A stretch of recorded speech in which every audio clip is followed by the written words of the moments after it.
to connect a region of over 600 million bridges between our lands.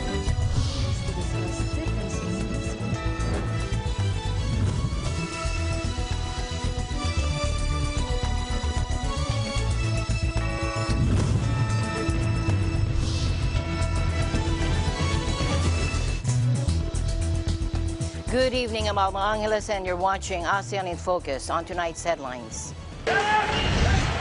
Air raids, sirens, and explosions has been heard in Jerusalem. The conflict between Israel and the militant group Islamic Jihad escalates. Filipinos in Israel are advised to be vigilant and stay away from Golan Heights and places near the Lebanon and Gaza borders following intense Israeli airstrikes in Gaza, which killed a second senior leader of the Islamic Jihad group. Thai police have detained the owner of a nightclub in connection with a fire at the venue that killed 15 people. According to reports, witnesses say when the roof of the building was on fire, there was a rush to get into the entrance, which became clogged and people trying to get out. And China carried out fresh military drills around Taiwan, according to Beijing, defying calls for it to end its largest ever exercises and circling the Democratic Island in the wake of a visit by U.S. House Speaker Nancy Pelosi. President Marcos, meanwhile, in talks with Secretary of State Antony Blinken, said Pelosi's visit demonstrated the existing intensity of the conflict rather than adding to tensions. And U.S. Secretary of State Antony Blinken assured the Philippines that the U.S. would come to its defense if attacked in the South China Sea.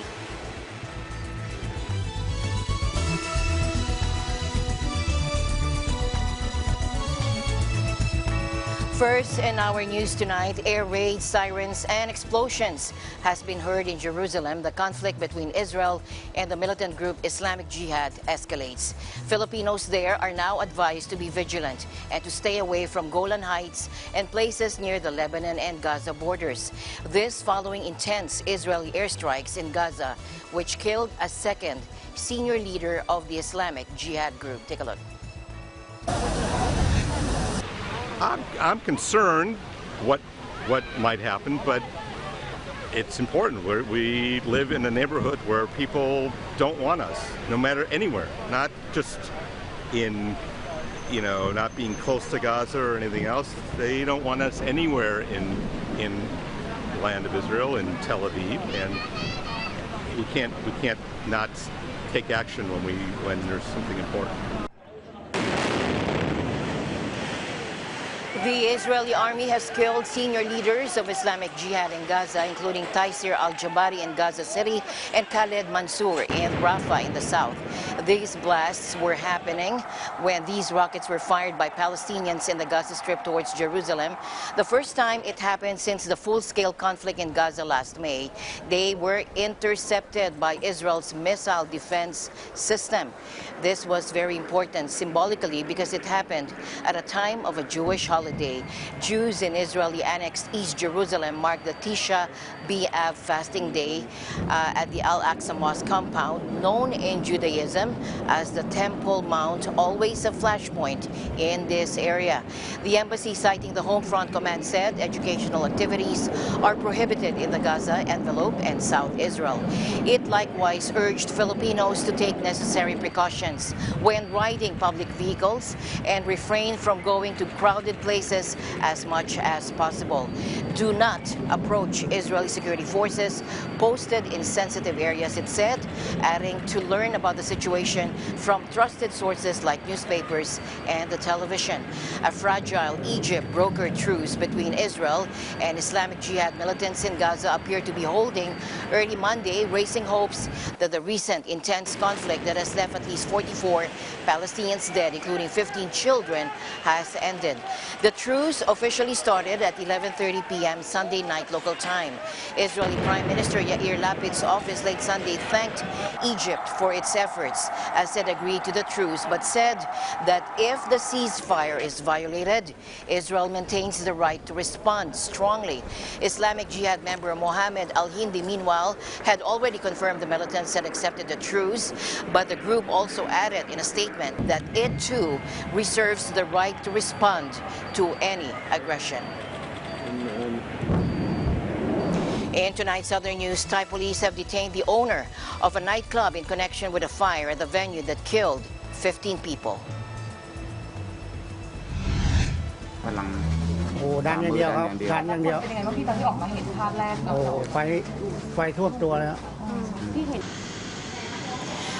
Now, people ran for their lives when the fire broke out at this nightclub in Thailand, but not everyone escaped. Reports say the death toll rose to 15, with most of the victims found crowded by the club's entrance and in the bathroom, their bodies severely burned, all of them Thai nationals. The youngest victim was just 17 years old. It happened at the Mountain Bee night spot in Chonburi Province's Satayip district, roughly 150 kilometers southeast of Bangkok. Now, according to reports, witnesses say when the roof of the building was on fire, there was a rush to get into the entrance, which became clogged, and people trying to get out. Flammable acoustic foam on the walls of the club accelerated the blaze, and it took firefighters more than 3 hours to bring it under control. A senior police officer in Chonburi Province confirmed that club owner Pongsiri Pangprasing had turned himself in after an arrest warrant was issued. The 27-year-old will face several charges, the police officer said, including causing death through reckless and operating a pub without a license.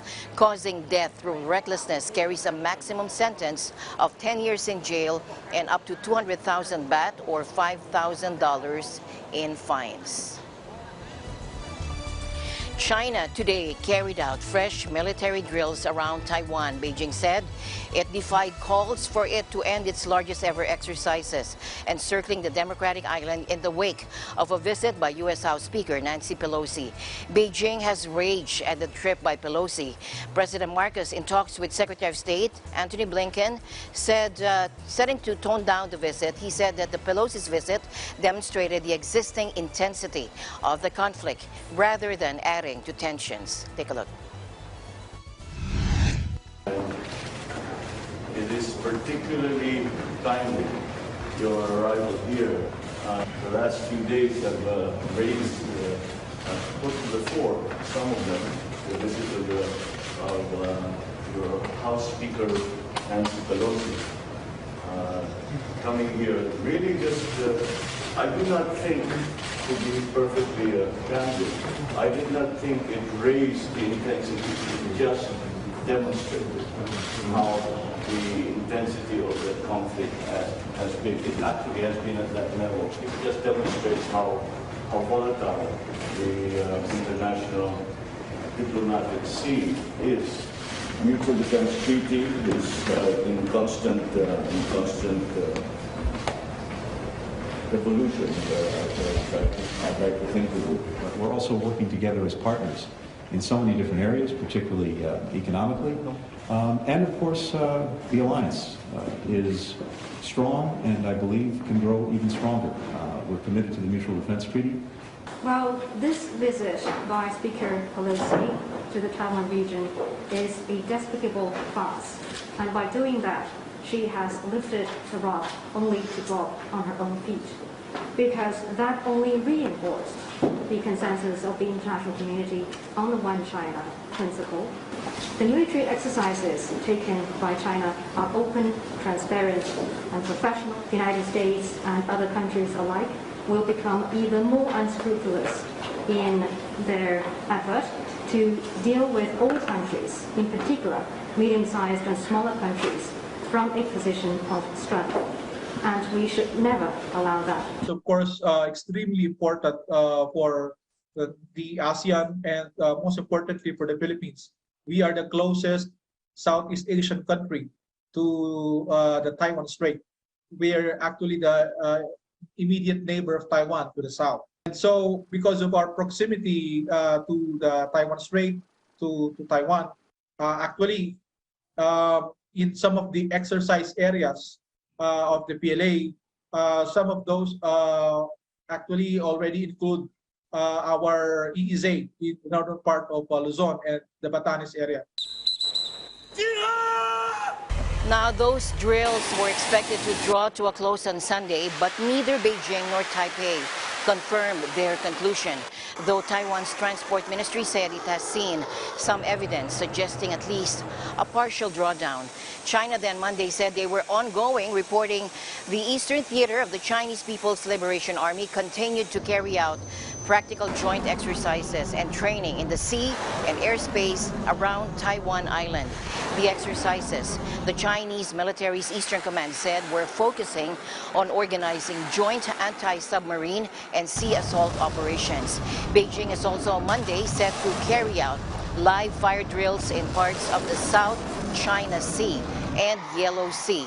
Taiwan has remained defiant throughout the days of exercises by Beijing and is due to begin its own live fire drills on Tuesday.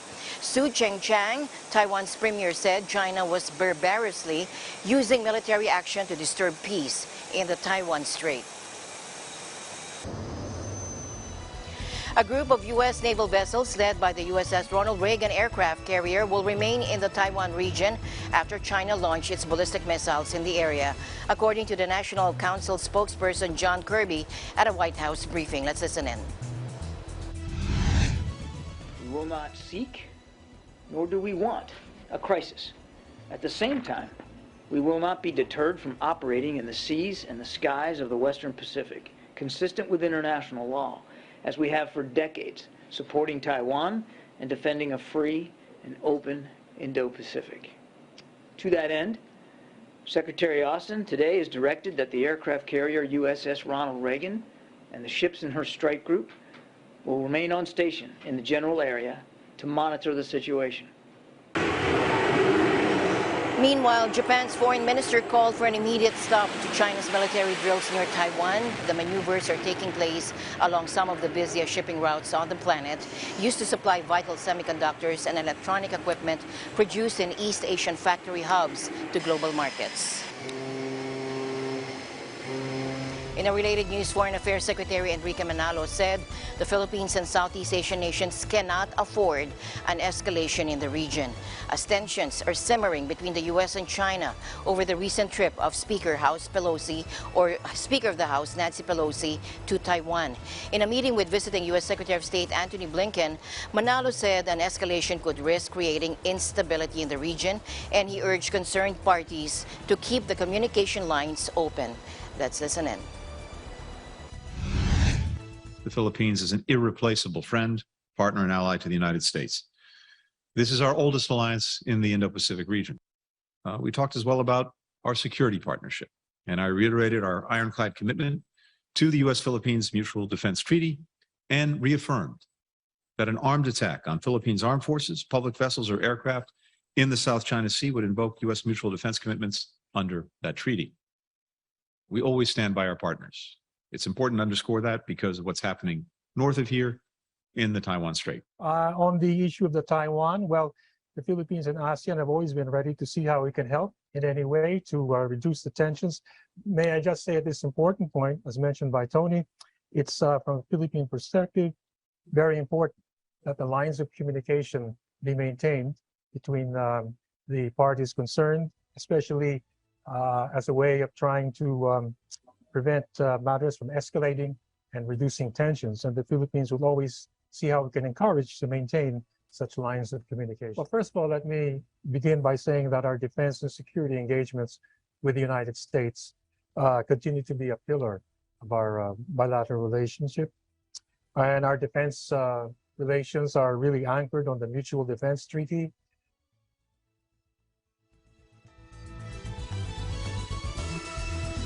Staying in the country, an increase in volcanic sulfur dioxide or SO2 emission has been observed again in the Taal volcano, according to the Philippine Institute of Volcanology and Seismology. In an advisory late Sunday, PHIVOC said 17,174 tons of SO2 emission was recorded on August 7 rather than the 12,125 tons last August 3. The latest figure is also the highest gas emission since the volcano was placed under Alert Level 1 last July 11.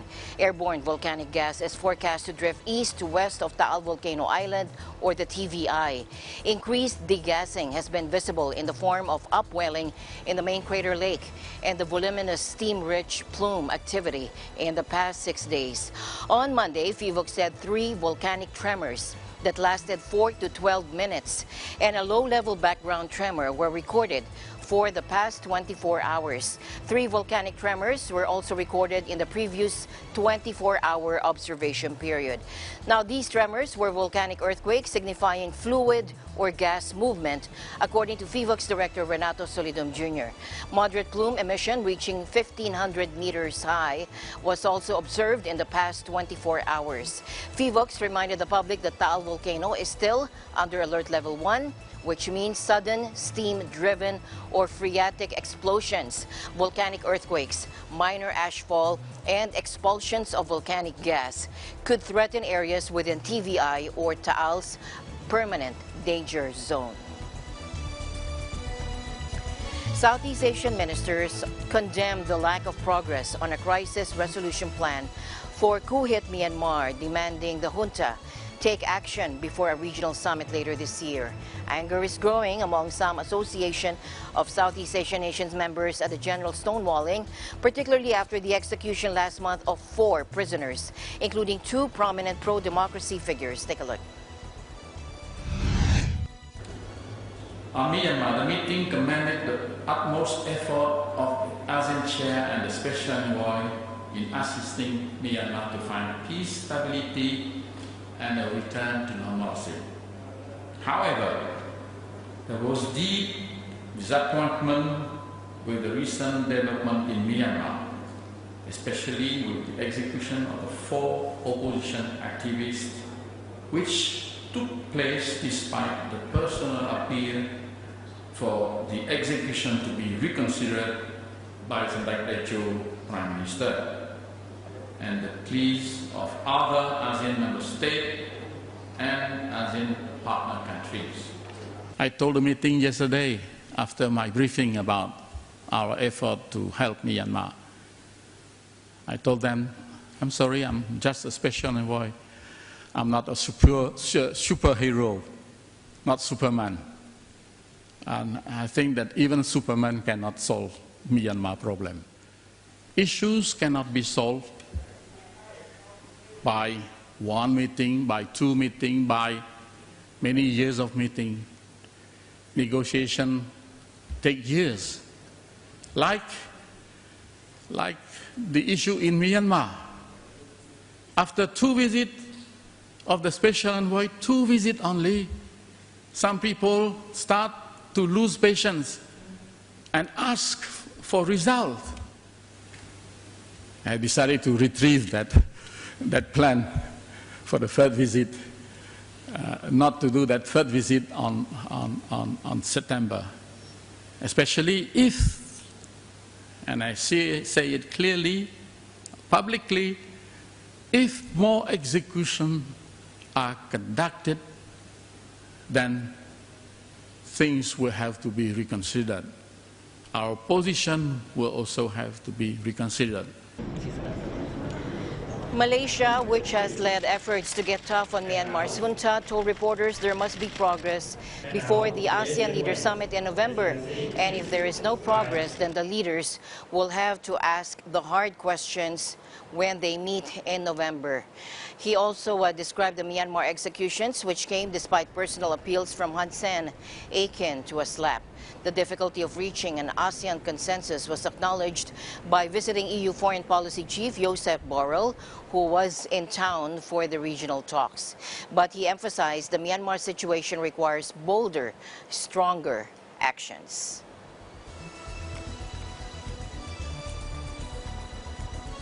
The news continues here on ASEAN in Focus. We'll be right back.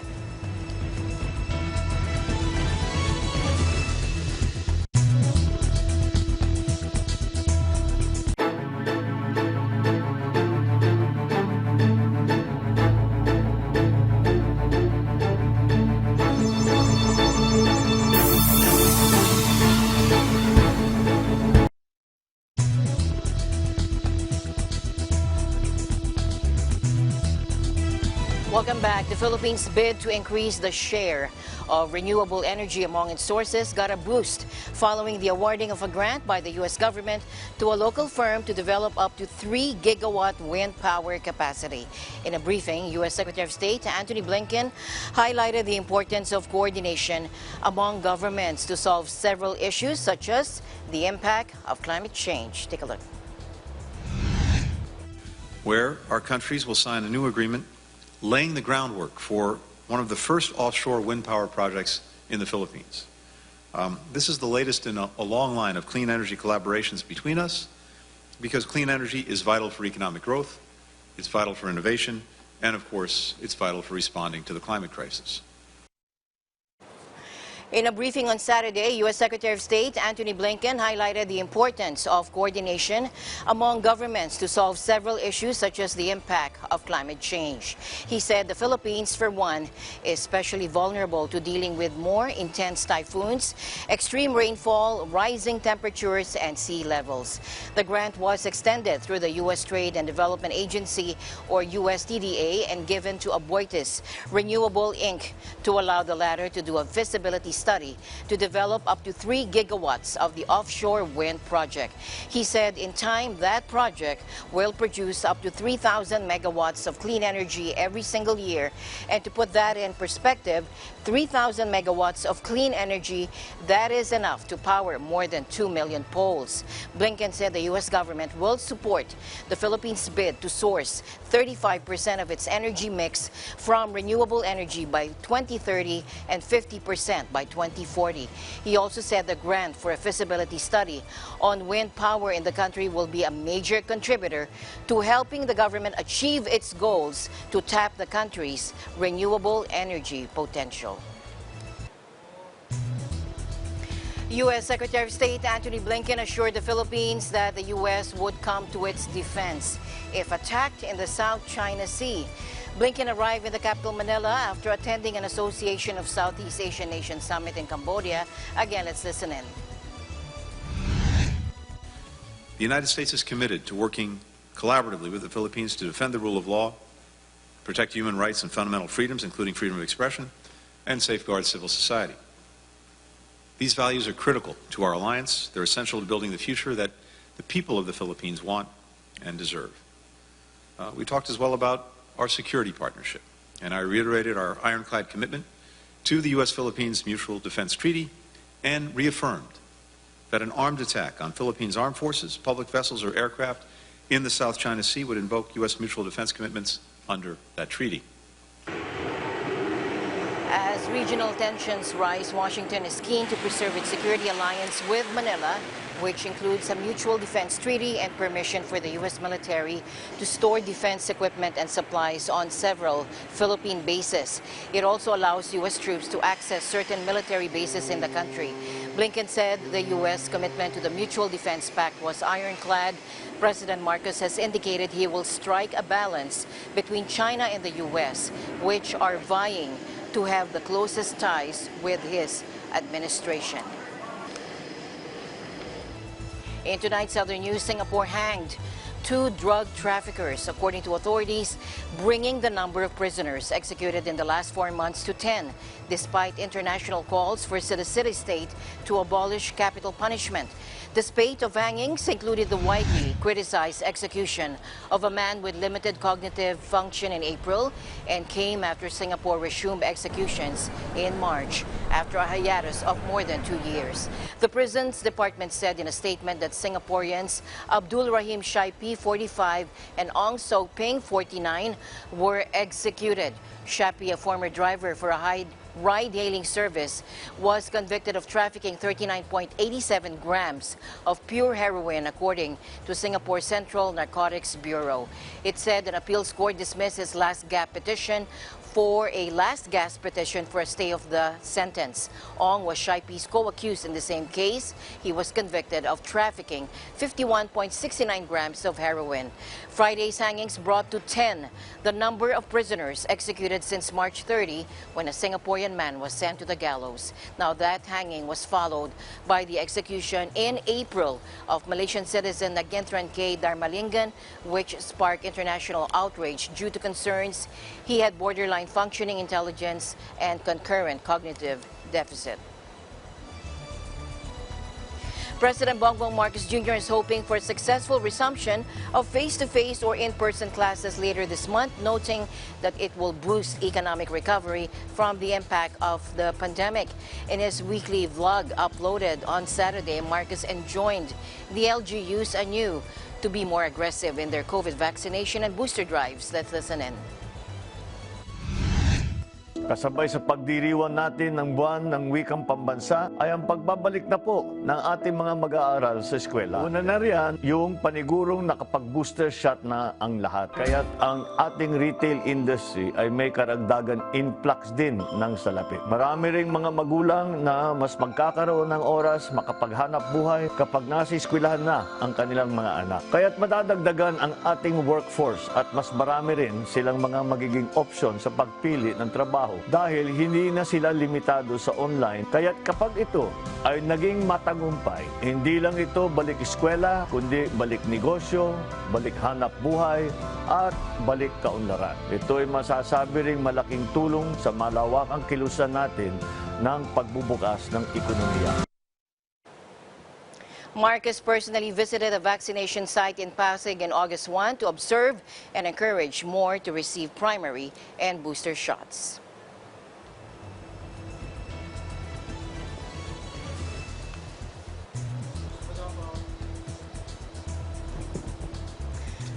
And finally, in our news, the recently concluded Rim of the Pacific or RIMPAC maritime exercises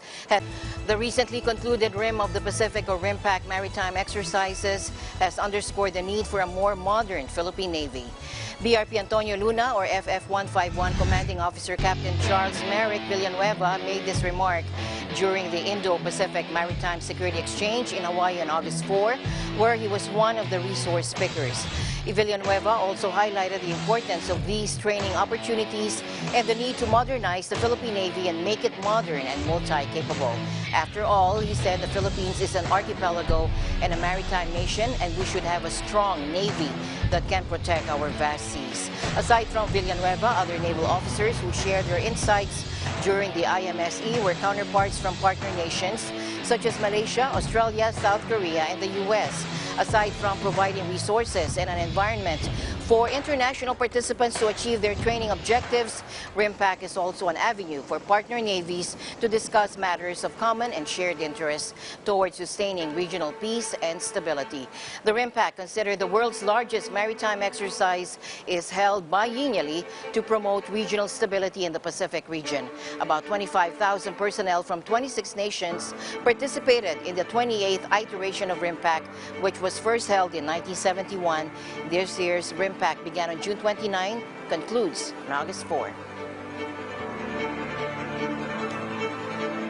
And that is the latest news in the Southeast Asian nations. Stay updated about the ASEAN region and beyond. I'm Alma Angeles. Stay in the news because we live in extraordinary times. Good night.